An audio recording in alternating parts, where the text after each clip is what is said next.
napag-uusapan nga natin yung mga biggest red flag natin eh, no? Eh, tayo lang ba dapat ang magsasalita, di ba? Siyempre, gusto nating malaman ang biggest red flag mo, pare. Pare, para sa akin pare, 'di ba? Ang biggest red flag pare. Wag nating sabihin na sa isang babae. Hmm. Ang biggest red flag pare sa isang tao. Ano ang biggest red flag sa isang tao? Hmm. Para sa akin pare, ang biggest red flag sa isang tao ay yung puro red flag lang yung nakikita niya Oo. sa isang tao. Oo, yun. Kasi pare, lahat ng tao merong red flag. Di ba? Hmm. Walang taong walang red flag, pare. Oo, Hindi meron mo talaga. mahanap yun, pare. It's impossible.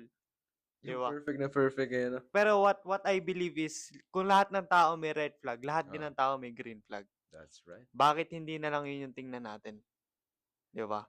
Bakit hindi na lang natin tingnan kung ano yung mga positive things sa tao na yun? Hmm. Bakit puro yung red flag na lang yung hinahanap natin? 'Di ba? Yun yung para sa akin is the biggest red flag sa isang Hmm. tao, pare. Laging red flag na lang ang nakikita.